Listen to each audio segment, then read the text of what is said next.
Hello everyone, કેમ છો? બધા મજામાં? જય દ્વારકાધીશ. આજે જો સવારમાં વાડી આવી ગયા ને 8:30 થયા છે. અત્યારમાં જો દીવકી જો ને અત્યારમાં જો આવીને ડાયરેક્ટ મોટર શરૂ કરી, કેમ કે નાળિયેરીને પાવે નથી તો નાળિયેરીને જો પાણી મૂકી દીધું છે. અને આગલા 2 કુંડા કાલે પાયા હતા ને આજે આમાં મૂક્યું. હવની બેન જો રંબે છે અને અત્યારે જો પાટિયાને બધું ઉખેડી નાખેલું છે. તે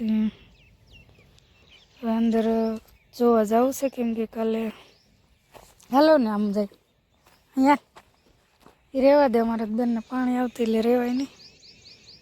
હાલ અહીંયા આમ જાય.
જો આમાં બીજા મૂળા નાખ્યા હતા અને આ જે વચ્ચે છે ને એ લાલ મૂળા છે.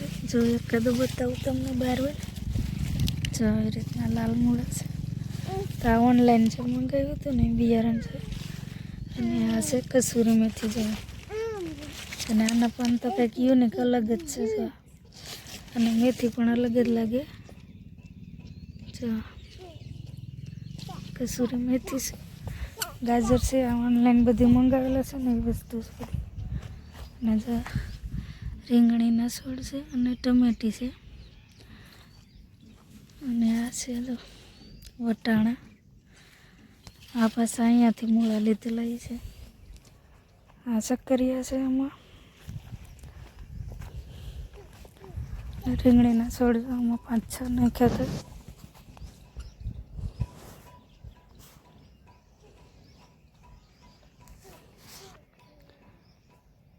અને જો પહેલાંની રીંગણી હતી ને જાવડી થઈ ગઈ બધી, એનું ફૂલે આવવા મળ્યા. આ જાંબુડો જો ઘરેથી લેતા આવ્યા.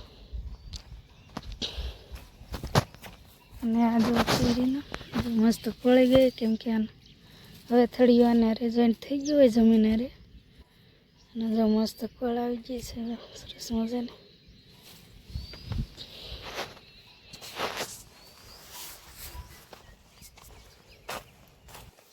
હજી આમાં જો બહુ આવી નથી, પણ આમ કોળ આવી થઈ છે, કેમ કે આ ચીકુમાં છે ને વાર લાગે, પણ થઈ જાય છે લગભગ, તો વાંધો નહીં આવે. ભાવની બેન જો તુર ખાવા પૂગી જાય. ક્યારે ને કંઈ તુર ખાવી. ફાઇનલી જો આપણે લાઇટ ફિટિંગનું કામ શરૂ કર્યું છે, કેમ કે ધીમે ધીમે બધું કામ પૂરું કરવાનું છે. તો પ્લાસ્ટર કરવાનું છે, તો એના પહેલાં આપણે લાઇટ ફિટિંગનું કરવું પડે એમ છે.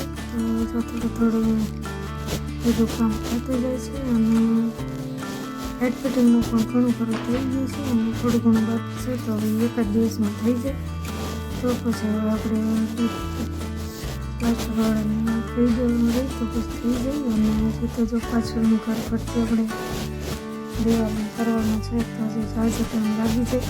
તો આવી રીતે હવે બધું લાઇટ ફિટિંગનું કામ થોડું થઈ છે અને વાર લાગી જાય, કેમ કે દિવાલમાં ખીચી પાડીને લાઈને ગોઠવવાની હોય, એના લીધે થોડુંક વાર લાગે. પણ હવે ધીમે ધીમે જો કામ શરૂ છે. અને ઉપર જો આમાં પણ પાછા મારી દીધા તો જો તો કરીને આપણે પ્લાસ્ટર પર ઉપયોગ વાંધો ન આવે.